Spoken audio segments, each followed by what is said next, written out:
ప్రభువునందు ప్రియ దేవుని బిడ్డలారా, నేటి వాక్య ధ్యానం కొరకు ప్రార్థన చేద్దాం. ఎపిసోడ్ సహకారులు కావాలి. గత మాసం ఈ మాసం చాలా తక్కువ మంది వచ్చారు. ప్రార్థనలో జ్ఞాపకం చేసుకోండి. వాక్యము శక్తి గలది. దేవుని గూర్చిన అవగాహన వాక్యమునందే మనకు కలుగుతుంది, దొరుకుతుంది. వాక్యాన్ని జాగ్రత్తగా పఠించండి. ప్రార్థన. మమ్ములను మిక్కిలిగా ప్రేమిస్తున్న మా తండ్రి, మీకు వందనాలు. వాక్యము మీది, ప్రజలు మీ వారు. మీరు మాట్లాడగా మీ ప్రజలకు క్షేమం కలుగుతుంది. ప్రజలందరూ రక్షించబడాలి. ఇది మా ఆకాంక్ష. అందుకై మేము ప్రార్థిస్తున్నాము. మా మనవి అంగీకరించండి. వాక్య ఉపదేశ ప్రసారకులను పంపండి. మహిమ పొందండి. నేటి వాక్య ధ్యానం ద్వారా మేము మేలు పొందినట్లు చేయండి. యేసు నామమున ప్రార్థిస్తున్నాము తండ్రి. ఆమెన్. ప్రభువునందు ప్రియ దేవుని బిడ్డలారా, దయచేసి మీ పరిశుద్ధ బైబిల్ గ్రంథాన్ని తెరవండి. మార్కు శుభవార్త 7వ అధ్యాయము 14వ వచనము ధ్యానం చేద్దాం. అప్పుడు యేసు జనసమూహమును మరలా తన యొద్దకు పిలిచి, మీరందరూ నా మాట విని గ్రహించుడి. మీరందరూ నా మాట విని గ్రహించుడి. యేసు జనసమూహములను తన యొద్దకు పిలుచుకొని మాట్లాడుతున్న మాట. జనసమూహాలు యేసునొద్దకు వచ్చిన సందర్భాలున్నాయి. జనసమూహాలు యేసునొద్దకు వచ్చిన సందర్భాలున్నాయి. అలాగే జనసమూహాలను తన యొద్దకు పిలుచుకున్నటువంటి సందర్భాలు కూడా ఉన్నాయి. జాగ్రత్తగా వినండి. జనసమూహాలు ఆయన యొద్దకు వచ్చిన సందర్భాలున్నాయి. జనసమూహాలను ఆయన తన యొద్దకు పిలుచుకున్న సందర్భాలు కూడా ఉన్నాయి. అలాంటి సందర్భం ఇది. ఆయన కోరుతున్నది ఏమిటి అంటే, మీరందరూ నా మాట విని గ్రహించండి. Jesus wanted the change in them. Yesu వారిలో మార్పు కోరాడు. వారు పితరుల పారంపర్యాచారములకు అలవాటు పడిన ప్రజలు. దేవుని వాక్యమును పారంపర్యాచారము నిమిత్తం వృధా చేస్తున్నారు, నిరర్ధకం చేస్తున్నారు. ఆ కారణం చేత వారిలో మార్పు రావాలని ఆయన బోధ చేస్తున్నాడు. జాగ్రత్తగా అర్థం చేసుకోండి. మార్పు రావాలను అనగా బోధ అవసరము. మార్పు రాకపోవటానికి కారణము మూఢ ఆచారముల అభ్యాసము. కనుక మీరందరూ నా యొద్దకు రండి అని పిలిచి, మీరందరూ నా మాట జాగ్రత్తగా విని గ్రహించండి. యేసునొద్దకు రావాలి, యేసు మాట వినాలి, యేసు మాట గ్రహించాలి. అప్పుడు నీ అంతరంగములో వివేచన కలుగుతుంది. వివేచన అనగా ఏది, ఎప్పుడు, ఎక్కడ, ఎలా చేయదగును, చేయదగదు అనే అవగాహన. కనుక ప్రతి మానవుడు భూమి మీద తాను ఏ విధంగా జీవించాలి అనే అవగాహన కలిగి ఉండాలి. ఆ అవగాహన యేసుక్రీస్తు ప్రభువు యొక్క మాట వలన కలుగుతుంది. అందుకే ప్రభు అంటున్నారు, నా మాట వినండి, నా మాట గ్రహించండి. మనం ప్రతి ఆదివారం దేవుని మందిరానికి వెళ్తున్నాము. అక్కడ దైవ సేవకుడు దేవుని మాటలు వచిస్తున్నాడు, మాట్లాడుతున్నాడు. మనం వింటున్నాము. కానీ సమస్య గ్రహిస్తున్నామా లేదా అనేది. మనము వింటూ ఉంటే సరిపోదు, వినిన వాక్కును గ్రహించుట నేర్చుకోవాలి. వినిన వాక్కును గ్రహించుట నేర్చుకోవాలి. You must understand the word of God. And he called the people to him again and said to them, hear me, all of you, and understand. Hear me, all of you. మీరందరూ నా మాట వినండి. And understand. గ్రహించండి. గ్రహించకుండా నువ్వే పని చేయలేవు. గ్రహింపు లేకుండా నువ్వు పని చేస్తే తప్పు చేస్తావు. గ్రహింపు కావాలి. మనం మోటార్ సైకిల్ రోడ్డు మీద నడపాలి అని అంటే మనకు మోటారు లైసెన్స్ కావాలి. మోటారు సైకిల్ నడుపుటకు లైసెన్స్ కొరకు ఆర్టీఓ ఆఫీస్కు వెళ్ళాలి. ఆర్టీఓ ఆఫీస్లో చలానా కట్టి LLR light vehicle learning renewal మనం తీసుకోవాలి. లైసెన్స్ తీసుకోవాలి, నేర్చుకోవాలి. నేర్చుకున్నాక పర్మనెంట్ లైసెన్స్కి అప్లై చేయాలి. వెళ్ళి అక్కడ మనము నేర్చుకున్నాము అని మోటార్ వెహికల్ ఇన్స్పెక్టర్ దగ్గర మనం వాహనం నడిపి చూపించాలి. అలాగున చేయుటకు ఒక పరీక్ష నిర్వహించబడుతుంది. రిటన్ టెస్ట్ ఉంటుంది. ఆ తర్వాత ప్రాక్టికల్ టెస్ట్ ఉంటుంది. రిటన్ టెస్ట్లో ఈ వాహనం నడుపుతున్నప్పుడు వివిధ సంజ్ఞలు, సింబల్స్, రోడ్ ఏ విధంగా ఉంది, డైవర్షన్ ఉందా, క్లోజ్ అయి ఉందా, రోడ్డు ఎక్కడైనా మలుపులు తిరుగుందా, ఎదరికి వెళ్ళొచ్చా వెళ్ళకూడదా, ఇట్లాంటి సంజ్ఞలన్నీ కూడాను కంటత రావాలి. అవేమీ రాకోకుండా నేను మోటార్ సైకిల్ నడుపుతాను అని అంటే ప్రమాదానికి గురై నీవు ప్రమాదం వలన నష్టపోవచ్చు, నీ వలన ఇతరులు కూడా నష్టపోవచ్చు. అందుకనే నీకు రూల్స్ను గూర్చిన అవగాహన కావాలి. రూల్స్ను గూర్చిన అవగాహన కావాలి. 2 వాహనాన్ని నియమబద్ధంగా నడిపించటం అభ్యాసం కావాలి. 1 ప్రాక్టికల్గా రావాలి, 2 థియరీగా కూడా నీకు అండర్స్టాండింగ్ కావాలి. ఈ 2 ఉన్నప్పుడే నీవు రోడ్డు మీద వాహనం నడపటానికి యోగ్యుడవుగా ఉంటావు. అలాగుననే నీవు సమాజంలో జీవిస్తున్నావు అన్నప్పుడు ఒక బాధ్యత కలిగినటువంటి పౌరునిగా జీవించవలెను అని అనగా నీకు theoretical and practical knowledge and understanding about the things కావాలి. ఖచ్చితంగా కావాలి. నేనేమి చేయదగును, నేనేమి చేయరాదు అనేది తెలియాలి. నువ్వు గొప్పవాడు అవ్వచ్చు, జ్ఞానం గలవాడు అవ్వచ్చు, తెలివితేటలు ఉన్నవాడు కావచ్చు, పలు భాషలు మాట్లాడేవాడు కావచ్చు, అందగాడివి కావచ్చు, ఉద్యోగివి కావచ్చు. కానీ అవగాహనాపరుడు కాకపోతే నీ జీవితం వలన నీకే నష్టము, నీ వలన ఇతరులకు నష్టము. అవగాహనాపరుడు కావాలి. ప్రభుత్వం చైతన్య యాత్రలను పెడుతుంది. ఎందుకు? To make the people get the understanding about the systems of the government. Government యొక్క విధానాలను అర్థం చేసుకోవటానికి, ప్రజలకు చైతన్యం రావటానికి యాత్రలు పెడుతున్నారు.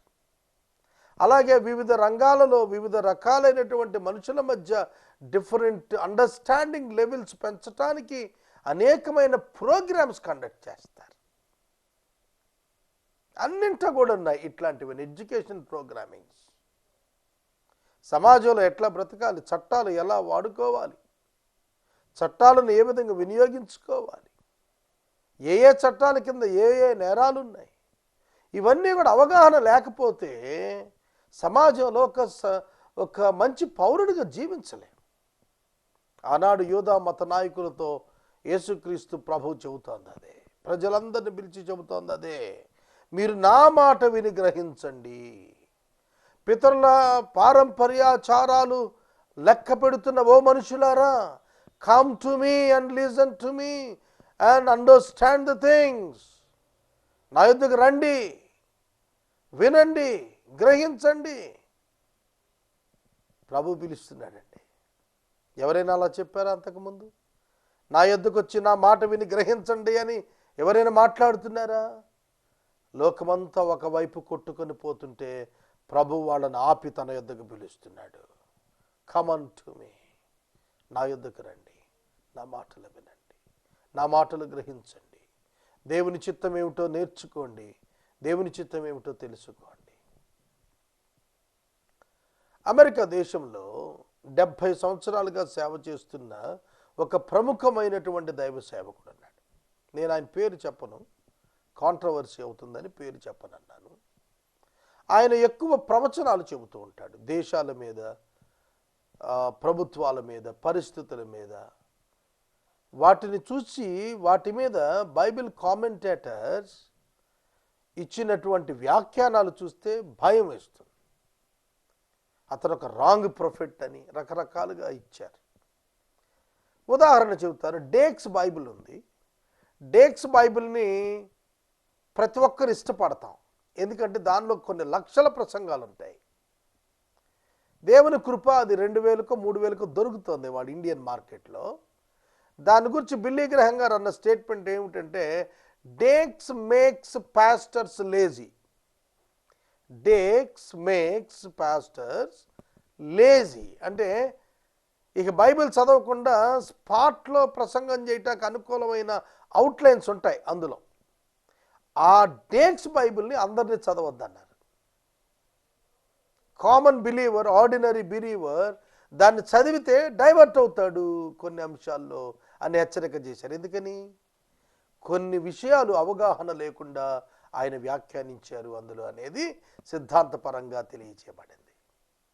కనుక నేను మనవి చేస్తున్నాను, అవగాహన ముఖ్యము, అవగాహన ముఖ్యము. నిన్ను నీవు పరీక్షించుకునవలెను. వాక్యము ప్రకారం ఉన్నదా లేదా మన నడవడిక, వాక్యము ప్రకారం ఉన్నదా లేదా మన యొక్క ప్రవర్తన, వాక్యము ప్రకారం ఉన్నదా లేదా మన యొక్క అవగాహన, ఇది మనం నిత్యం చూసుకుంటూ ఉండాలి. దేవుని సేవకుడిని అయితే నేను ఇలా చేయవచ్చునా, నేను ఇలా మాట్లాడవచ్చునా, నేను ఈ విధంగా ప్రవర్తింపవచ్చునా, నేను ఈ విధంగా నేర్పించవచ్చునా, ఈ విధంగా బయట నేను తలంచవచ్చునా, ఈ విధంగా ప్రజల ఎదురు నేను జీవించవచ్చునా అనే అవగాహన నాకు లేకపోతే సేవకుడిగా నేను ఉండలేను. గ్రహిస్తున్నారా సోదరులారా, సోదరులారా? యేసు పిలుస్తున్నాడు, తన యొద్దకు పిలిచి మరీ చెబుతున్నాడు, నా మాటలు వినండి, నా మాటలు గ్రహించండి. ఏమిటి ఆయన గ్రహించమంటోంది? వెలుపల నుండి లోనికి పోయి మనుషుని అపవిత్రునిగా చేయగలిగినది ఏదియూ లేదు గాని లోపల నుండి బయలు వెళ్ళునవే మనిషిని అపవిత్రునిగా చేయును. ఒక సింగిల్ స్టేట్మెంట్లో చెప్పేశాడు. నోటి నుండి లోనికి వెళ్ళి ఆహార పదార్థాల రూపేణ ఒకని ఉదరములోనికి వెళ్ళి ఒక మనుషుని అపవిత్రపరిచేవి లేవు అన్నాడు. చాలా జాగ్రత్తగా వినాలి మీరు. లేవి కాండములో యూదులు నిషేధించబడినటువంటి కొన్ని ఆహార పదార్థాలను గురించి చెప్పబడ్డారు. నిషిద్ధమైనవి, నిషిద్ధము కానివి, అంగీకారమైనవి. కనుక నిషిద్ధమైన వాటిగా ఎంచుచున్నటువంటి జంతువులు సైతం ఉదరములోనికి వెళ్ళినప్పుడు వాటి వలన ఏ విధమైన నష్టము కలుగదు. కానీ ఈ బోధ అక్కడున్న వారికి చాలా కష్టంగా, కఠినంగా ఉంది. ఎందుకంటే వాళ్ళు ధర్మశాస్త్ర ప్రకారం జీవిస్తున్న కాలంలో నిషిద్ధమైన వాటిని ఎన్నడూ వారు ముట్టలేదు. ప్రభువు చాలా డెలిబరేట్గా మాట్లాడుతున్నారు. ఒకని నోటిలో నుండి లోపలికి వెళ్ళినది, ఒకని శరీరములోనికి వెళ్ళినటువంటిది ఏది అతన్ని అపవిత్రునిగా చేయలేదు. ఈ మాట కొత్తగా లేదా? మరి కొత్తగానే ఉంది కదా. వారి వరకు అభ్యాసం ఏమిటో తెలుసునా? పేతురు భక్తుడు అపోస్తుల కార్యములు 10వ అధ్యాయంలో యొప్పేలో చర్మకారుని ఇంట ఉన్నప్పుడు దేవుడు 4 చెంగుల దుప్పటి అతని ముందు దించినప్పుడు దర్శనములో చతుష్పాద జంతువులు కనబడుతుంటే ఒక స్వరం వినబడుతోంది, పేతురు నీవు లేచి వీటిని చంపుకొని తిను అని. పేతురు అన్నాడు, ప్రభువా నేను నిషిద్ధమైన వాటిని అన్నడూ తినలేదు, దేవుడు పవిత్రపరిచిన వాటిని నీవు నిషిద్ధమైన వాటిగా ఎంచవద్దన్నాడు. కనుక వాక్యాన్ని మనం గమనిస్తున్నప్పుడు ఏది నిషిద్ధమైనది, ఏది అపవిత్రమైనది, మనం అపవిత్రమైన జంతువులని అంటాం కదా, అపవిత్రమైనది ఎందుకు ఉంటుంది? దేవుడు సృష్టించినది ఏది అపవిత్రమైంది కాదే, మరి అపవిత్రం అనే పదం ఎందుకు వాడాడు అన్నప్పుడు యూదులను అన్యుల నుండి ప్రత్యేకించుట నిమిత్తము ఆహారపు అలవాట్లను ప్రత్యేకించాడు యెహోవా దేవుడు. అందువలన ఆ జంతువులను ముట్టవద్దన్నాడు, కానీ ఆ జంతువుల్లో పాపం ఉందని కాదు. ఇతరుల నుండి అనగా అన్యుల నుండి భిన్నంగా జీవించటానికి భిన్నమైన కల్చర్, భిన్నమైనటువంటి దేశం, భిన్నమైన రాజ్యం, భిన్నమైన అలవాట్లు, భిన్నమైన సంస్కృతి, భిన్నమైన సమస్తం భిన్నం భిన్నం భిన్నం, ఇతరులకు భిన్నమైన వారు యూదులు. అది తెలియచేయటానికి ఇవి నిషిద్ధాలు, మీకు తినద్దు, ఇవి తినండి అన్నాడు. అది కామన్ ఫుడ్, అందరూ తినేది మీరు తినబాకండి అని చెప్పాడు. అందువలన ఆ జంతువులన్నీ పాడైనవి అని అర్థమా? కాదు. కనుక ప్రభు చెబుతున్నాడు, మనిషిని లోపలికి వెళ్ళి, వెలుపటి నుండి లోపలికి వెళ్ళి మనిషిని అపవిత్రునిగా చేయగలిగింది ఏది లేదు, కానీ లోపల నుండి బయటికి వెళుతున్నవే మనిషిని అపవిత్రునిగా చేస్తాయి అన్నాడు. లోపల నుండి బయటికి వెళ్ళే ఏమిటి, బయట నుంచి లోపలికి వచ్చే ఏమిటి, అది కన్ఫ్యూజన్. మళ్ళీ అక్కడ శిష్యులు చాలా నమ్ముగా ఉండిపోయేవాళ్ళు. ఆ మాట అర్థం కాదు, అక్కడ అడిగేవాళ్ళు కాదు. ఖాళీగా ఉన్నప్పుడు ప్రభువా ఈ మాట అన్నారు మీరు ఇందాక, దీని అర్థం ఏంటని ఇంటి దగ్గరికి వెళ్ళాక అడిగేవాళ్ళు. ఇక్కడ కూడా అలాగే చేశారండి. ఆయన జనసమూహాన్ని విడిచి ఇంటిలోకి వచ్చారు. ఆయన శిష్యులు ఈ ఉపమానాన్ని గురించి ఆయన అడిగారు. ఆయన వారితో అప్పుడు మాట్లాడుతున్నాడు. ఏమిటా ఉపమానం, ఏంటి ప్రభువా? మనుషుని యొక్క వెలుపటి నుండి లోపలికి వెళ్ళినది అపవిత్రపరచదన్నావు, లోపల నుండి వెలుపటికి వచ్చేది అపవిత్రపరుస్తుందన్నావు, దీని భావం ఏంటి ప్రభు అని అడిగారు. శిష్యులకే అర్థం కాకపోతే బయట ఉన్న వాళ్ళకి ఏం అర్థమైందండి? అందుకే ప్రభు అన్నిసార్లు చెప్పాడు, మీరు విని గ్రహించండి. విన్నారు కానీ గ్రహించలేదు. అపోస్తలులు సైతం విన్నారు కానీ గ్రహించలేదు. అందుకే ఇంటికి రాగానే మొట్టమొదటి సంభాషణ ఆయనతో ప్రారంభించేశారు. ఏమిటట? ప్రభువా, ఆయన శిష్యులు అడుగుతున్నారు దీని ఉపమానం గురించిన భావన ఏమిటి? అప్పుడు ఆయన వారితో అంటున్నాడు, 2 ప్రశ్నలు అడిగాడు. ఒకటి, మీరు ఎంత అవివేకులై ఉన్నారా? Then are you also without understanding.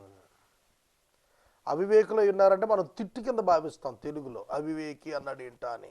అలా అనలేదు ఆయన. అవగాహన లేకుండా ఉన్నారా? సాఫ్ట్గా తీసుకోవాలి. ఇంగ్లీష్లో చూడండి ఎలా రాశాడు, do you not see, there are you also without understanding, then are you also without understanding, then are you also without understanding. మీరు కూడా అవగాహన లేకుండా ఉన్నారా? వాళ్ళంటే గ్రహించలేదు అన్యులు, మీరు నాతో ఉంటున్నారు, 3.5 సంవత్సరాలు నాతో తిరుగుతున్నారు, మీకు కూడా అవగాహన రాలేదా? మరి అక్కడ అవగాహన వచ్చినట్టు మౌనంగా కూర్చున్నారు, ఎక్కడికి వచ్చినాక అడుగుతున్నారు, మీకును అవగాహన కాలేదా? మీరు ఇంకా అవివేకులుగానే ఉన్నారా? ఇంకా అవగాహన లేని వారిగానే ఉన్నారా? అది వారి హృదయములో ప్రవేశింపక కడుపులోనే ప్రవేశించి బహిర్భూమిలో విడవబడును. అట్లా అది భోజన పదార్థములన్నింటినీ పవిత్రపరచును. మనిషిని లోపల నుండి వెలుపలికి వెళ్ళినది మనిషిని అపవిత్రపరచును. లోపల నుండి అనగా మనుషుల హృదయములో నుండి దురాలోచనలు, జారత్వములు, దొంగతనములు, నరహత్యలు, వ్యభిచారములు, లోభములు, చెడుతనములు, కృత్రిమము, కామవికారము, మత్సరము, దేవదూషణ, అహంభావము, అవివేకము వచ్చును. 13 చెప్పాడు. 13 రకాలైనటువంటి హృదయ సంబంధమైన విషయాలు ప్రభు మాట్లాడుతున్నాడు. హృదయములో నుండి వెలుపటికి వచ్చినది ఏదనగా హృదయములో నుండి వెలుపలకు వచ్చున్నది మనుషుని ఆలోచన, ఆలోచనలలో నుండి దురాలోచన. హృదయములో వచ్చే ఆలోచనలలో దురాలోచనలు, హృదయములో నుండి దురాలోచనలు వస్తున్నాయి. అవి మనిషిని అపవిత్రపరుస్తాయి. అవును సోదరుడా, సోదరి. అంతేకాదు దురాలోచనలు మాత్రమే కాదు, జారత్వం వస్తున్నది, దొంగతనం వస్తున్నది. దొంగతనం చేయాలనే వాంఛ హృదయంలో బయలుదేరుతుంది. కాముకత్వం హృదయంలో బయలుదేరుతుంది. అహంకారం హృదయంలో బయలుదేరుతుంది. అవివేకం హృదయంలో బయలుదేరుతుంది. దూషణ, దేవదూషణ, మత్సరం హృదయంలో బయలుదేరుతుంది. కృత్రిమం, చెడుతనం, లోభం, వ్యభిచారం ఇవన్నీ కూడా హృదయంలోనే.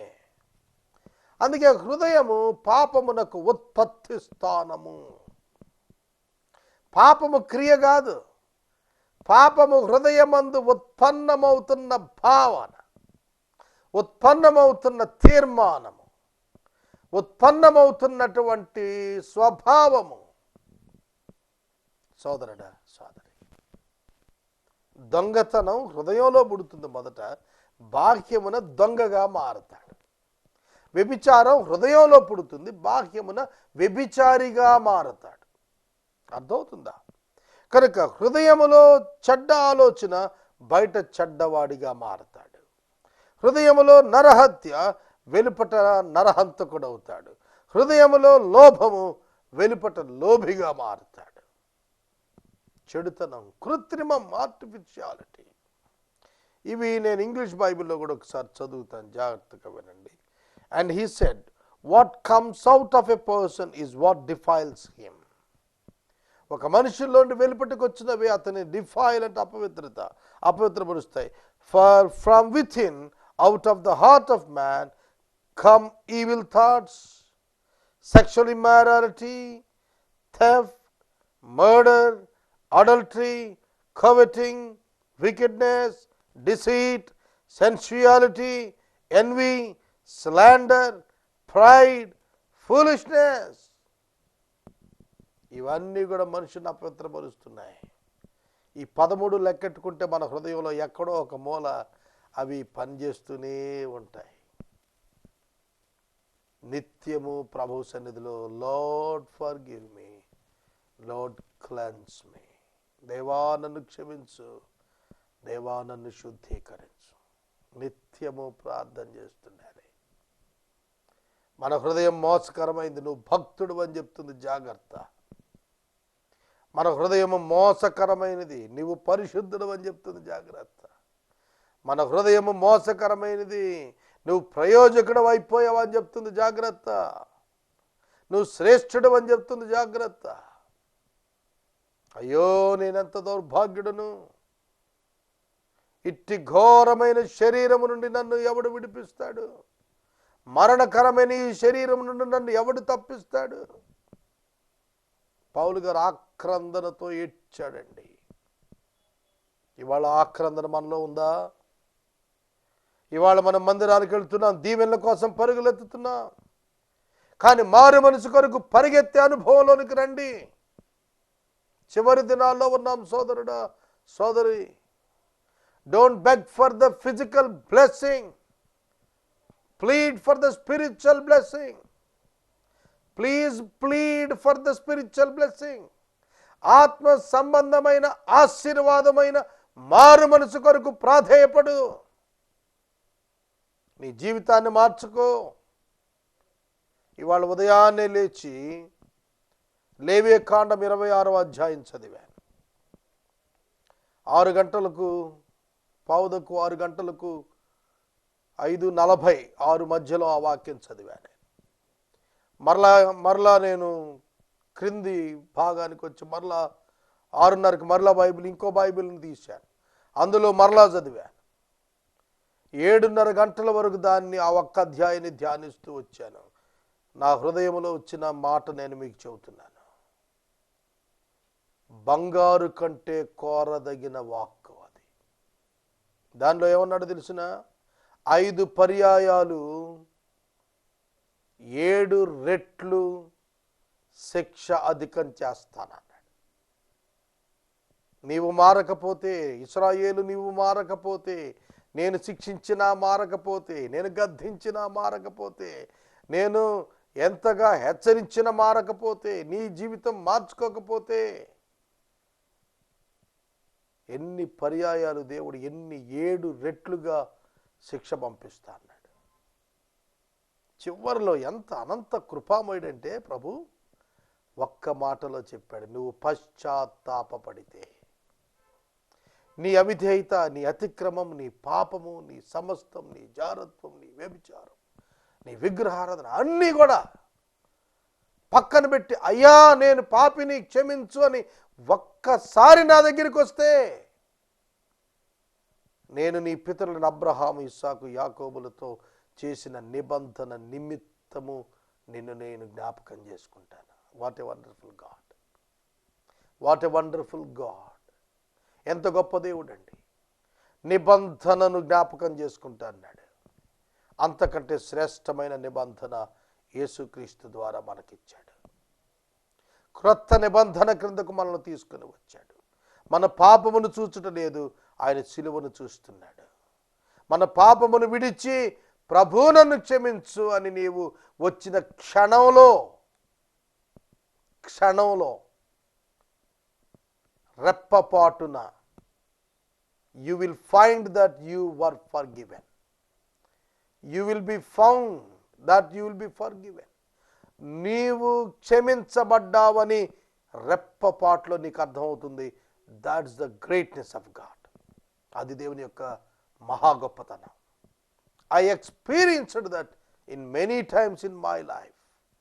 నా జీవితంలో నేను ఎన్నో పర్యాయములు ప్రభువా నన్ను క్షమించనగానే వండర్ఫుల్ గాడ్ క్షమించాడు. ఆ ఎష్యూరెన్స్ నాకు కలిగింది. ఆ అపరాధ భావన నా హృదయం నుండి తొలగిపోయింది. ప్రభు చెబుతున్నాడు, హృదయములో నుండి వెలుపటికి వెళ్ళునవి 13 రకాల పాపములను గురించి చెప్పన్నాడు.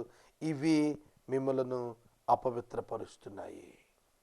ఈ చెడ్డవన్నీ లోపల నుండే బయటకు వెళ్తున్నాయి, మనిషిని అపవిత్రపరుస్తున్నాయి.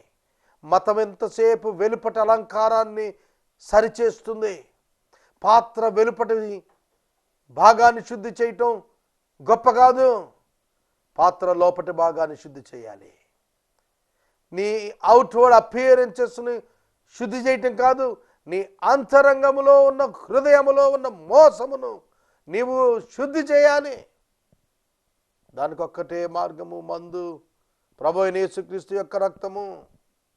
క్రీస్తు యొక్క రక్తము ద్వారా తప్ప నీ పాపపు హృదయము శుభ్రం కాదు. ఈ సత్యాన్ని నీవు గుర్తెరగాలి. సోదరుడా, సోదరి, నీ హృదయములో పాపమున్నది, దాని నుండి నీకు విడుదల కావాలి. యేసుక్రీస్తు తప్ప వేరొక మార్గము దాని కొరకు లేనే లేదు. అది తప్ప వేరొక మార్గం లేదు. ఈ సత్యాన్ని నువ్వు గుర్తెరిగితే నీవు పరిశుద్ధుడుగా ఆయన చేత తీర్చబడతావు. ప్రార్థన చేస్తాను. రేపటి వాక్య ధ్యానంలో 24వ వచనం నుండి వాక్యాన్ని మనం గమనిద్దాం. ప్రార్థించుకుందాం. మమ్మల్ని మిక్కిలుగా ప్రేమిస్తున్న మా తండ్రి, వందనాలు. నిజమే, మా హృదయమున ప్రాచీన పాపపు స్వభావం ఉన్నది నాయన. మమ్మల్ని అదే అపవిత్రపరుస్తోంది. అది మా నుండి వెలుపటికి వెళ్ళి మమ్మల్ని అపవిత్రులుగా ప్రకటిస్తోంది నాయన. దాని నుండి విడుదల పొందటానికి క్రీస్తు యొక్క రక్తము తప్ప మరొక నాయన ఔషధం లేదు. కనుక మా హృదయాలు నీకు అప్పగిస్తున్నావు. నీ కుమారుని యొక్క రక్తము ద్వారా మమ్మలను నన్ను శుద్ధీకరించమని ప్రార్థిస్తున్నాము. పాపము నుండి విమోచించమని, పరిశుద్ధంగా జీవించుటకు సమాయుత్తపరచమని యేసు నామమున అడుగుచున్నాము తండ్రి, ఆమెన్. తండ్రి అయిన దేవుని ప్రేమ, కుమారుడైన యేసయ్య కృప, పరిశుద్ధాత్మని యొక్క అన్యోన్య సహవాసము సదాకాలము మనకెల్లరకును తోడైండును గాక. ఆమెన్.